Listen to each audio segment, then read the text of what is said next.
Always remember your funeral. अपनी मृत्यु को हमेशा याद रखिए।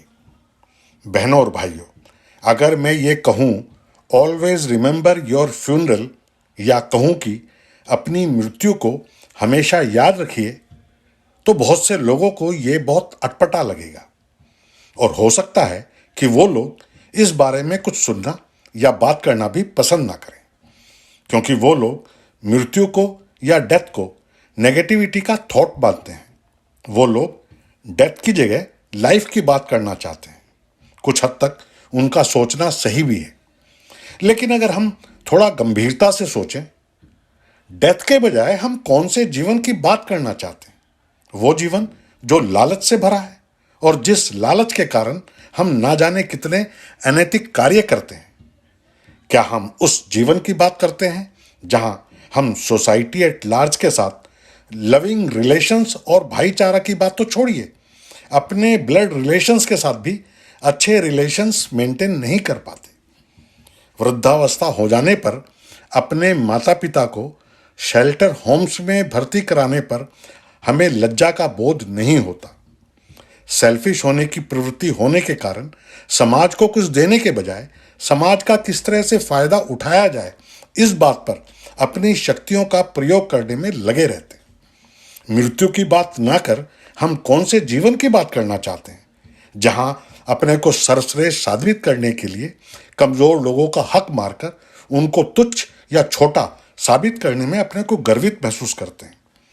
प्रकृति को कुछ देने के बजाय अपने हितों के लिए प्रकृति का अवैध दोहन करने से आने वाली पीढ़ियों के जीवन को दुश्वार बनाने के लिए जरा भी सोचने की आवश्यकता महसूस नहीं करते। क्या हमारे पूर्वजों ने मृत्यु की बात ना कर इस तरह के जीवन की परिकल्पना की थी, जिस जीवन में लोभ है, लालच है, ईर्ष्या है, क्रोध है, नफरत है, हिंसा है? क्या इसी तरह की और नकारात्मक बातों के साथ जीवन जीने को एक जीवन कह सकते हैं? और सबसे बड़ी बात, हम इसी तरह के जीवन के अभ्यस्त हो चुके हैं। बड़े बड़े धार्मिक ग्रंथ पढ़ने के बाद भी, बड़े बड़े ज्ञानियों के बड़े बड़े ज्ञानवर्धक प्रवचनों को सुनने के बाद भी अधिकतर लोगों को असली जीवन क्या है ये समझ में आ ही नहीं पाता।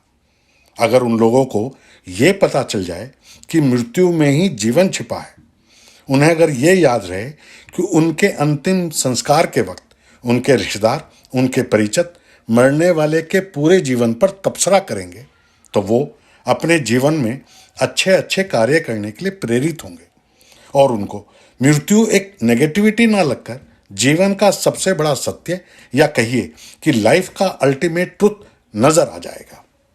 अगर हम हमेशा ये याद रखें कि हमारी मृत्यु निश्चित है और एक ना एक दिन हमारे शरीर को पंच तत्व में विलीन होना ही है, और जब मृत्यु के बाद हमारा ये शरीर भी हमारे साथ नहीं रहेगा, तो फिर ये धन दौलत जिसको कमाने में हमने कोई नैतिकता या अनैतिकता का विचार ही नहीं किया, ये शानो शौकत, वो शोहरत जिसको पाने के लिए हमने अपनों को अपना नहीं माना, किसी से ईर्ष्या की और किसी को ईर्ष्या करने का मौका दिया, किसी से नफरत की और बदले में दूसरे को भी नफरत करना सिखाया, अपनी सारी नकारात्मक शक्तियों का प्रयोग कर एक जाल जंजाल तैयार किया और खुद ही उस जाल में उलझ कर रह गए।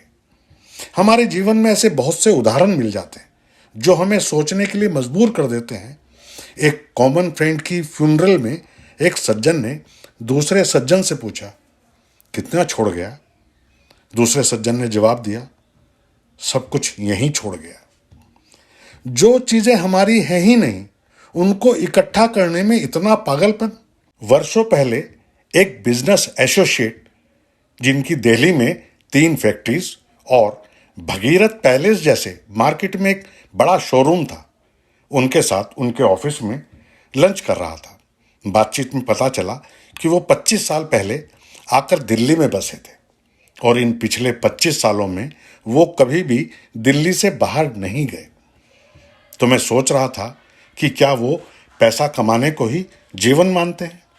अगर हमें अपनी मृत्यु की याद रहेगी, तो हमें ये भी याद रहेगा कि ये धन दौलत, ये शानो शौकत हमारे साथ नहीं जाएगी और ये भी समझ में आएगा कि धन दौलत हमारे जीवन यापन का साधन है, ना कि जीवन का साध्य।